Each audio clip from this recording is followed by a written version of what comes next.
Dios les bendiga, hermanos, bienvenidos a una clase más de hermenéutica bíblica.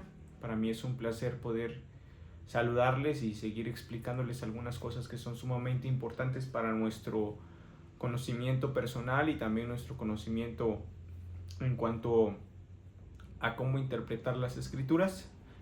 Y el día de hoy vamos a hablar de un tema muy central de lo que habla la escritura en su totalidad.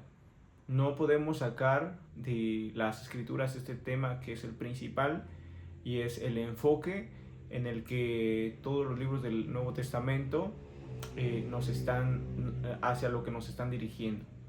Todos los libros del Nuevo Testamento, los personajes, los símbolos, incluso algunos hechos nos presentan a un personaje en particular, y eso es de lo que quiero hablarles el día de hoy.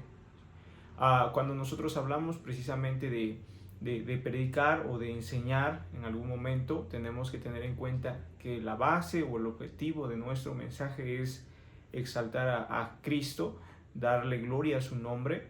Y como nosotros sabemos que eso es lo más importante en un sermón y una enseñanza no es llenar de conocimiento al oyente o a la persona que está escuchando o sorprender a los escuchas, sino más bien es dirigirlos hacia Cristo. El propósito de la Biblia también es lo mismo. El propósito de la Biblia nos enseña que hay una persona que es la más importante de todas y sobre la cual está escrito en todas partes de la Biblia. Se debatía mucho acerca de algunos libros, por ejemplo, Cantar de los Cantares, sobre si encontramos a Cristo o no dentro de este libro, pero en realidad no solamente en este libro, sino también en todos los libros nosotros podemos encontrar a Cristo.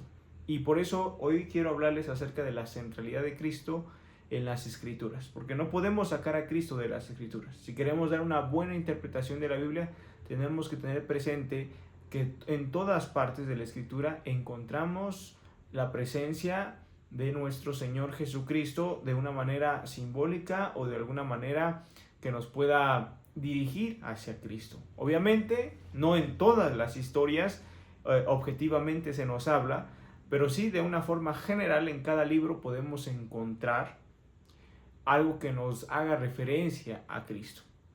Y por eso quiero que observemos lo que desde principio a fin, lo que dice la Escritura, ¿no? Y bueno, no vamos a observar texto por texto, pero por ejemplo, cuando hablamos acerca del Génesis, nosotros encontramos ahí cuando habla Dios y dice, en el principio creó Dios los cielos y la tierra, el versículo 1, y luego dice el versículo 2, y la tierra estaba desordenada y vacía, y en el versículo 3 dice, y dijo Dios sea la luz, y fue la luz.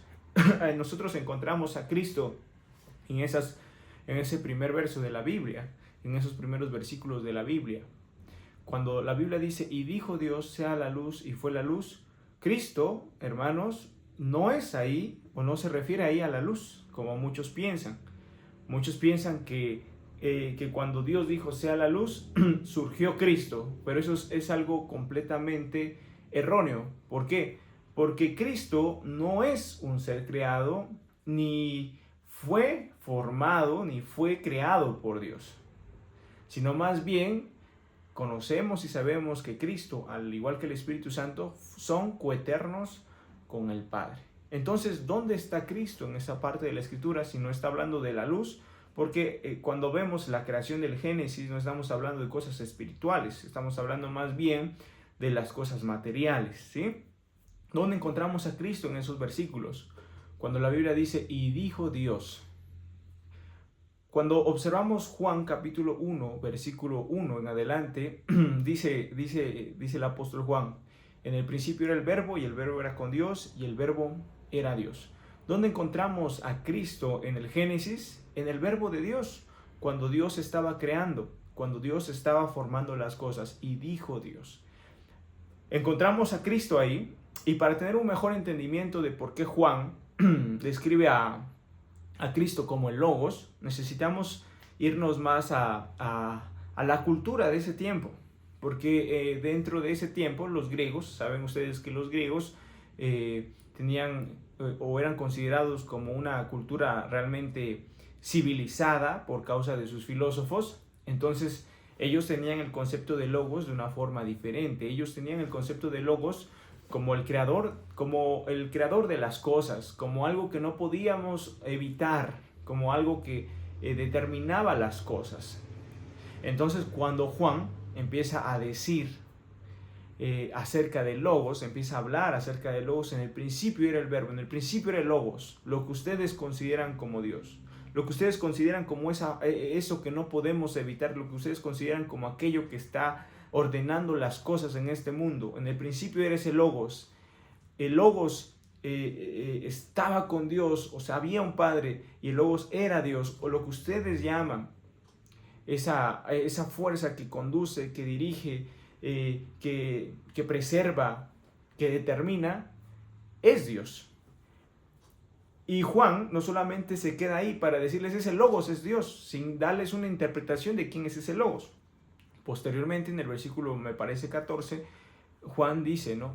Y ese verbo y ese logos fue hecho carne y vimos su gloria, gloria como el unigénito del Padre, lleno de gracia y de verdad. Hablando de nuestro Señor Jesucristo.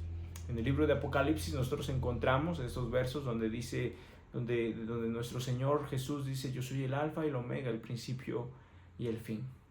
Entonces, toda la Biblia nos habla precisamente de la persona de Jesús.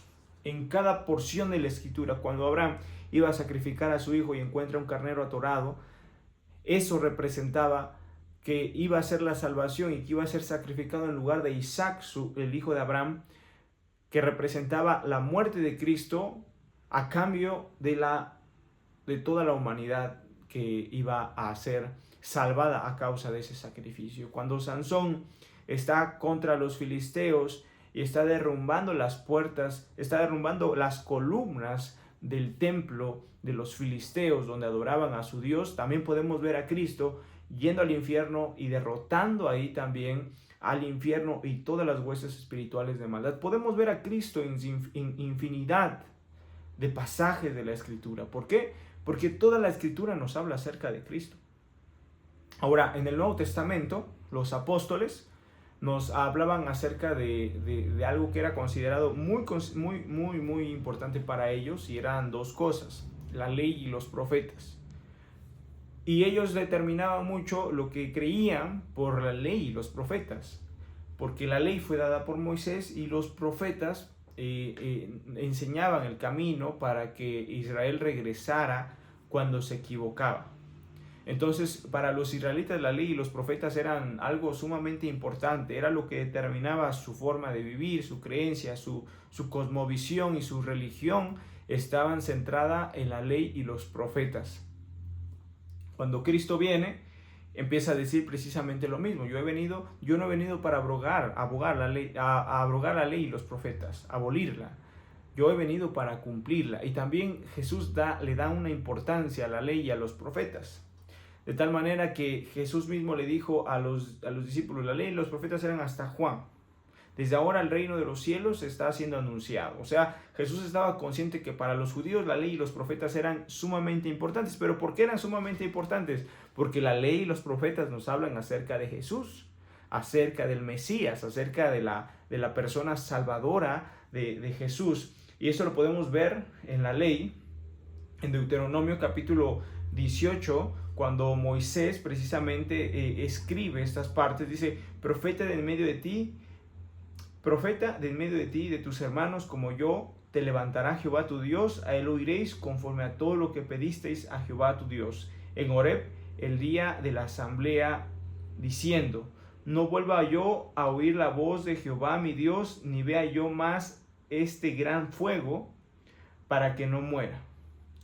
Entonces, en esta parte nos explica que se iba a levantar un profeta que iba a hablar en el nombre de Dios, ¿no? Entonces, también encontramos en los profetas señales y profecías que nos hablan acerca de la venida de nuestro Señor Jesucristo. Isaías capítulo 53 creo que es uno de los capítulos más controversiales para los judíos, que algunos judíos incluso han llegado a censurar este capítulo porque no quieren recibir el Evangelio. Cuando nosotros observamos Isaías 53, estamos viendo exactamente lo que Cristo padeció cuando fue a la cruz.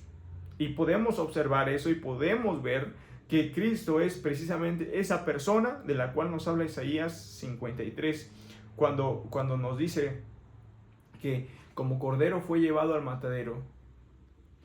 Y también nos dice que por cuya herida fuimos sanados, y que también nos dice que verá Jehová el fruto verá mi siervo el fruto de la aflicción de su alma y quedará satisfecho. Vemos precisamente que en Isaías 53 nos habla acerca de Jesús, y no solamente ahí.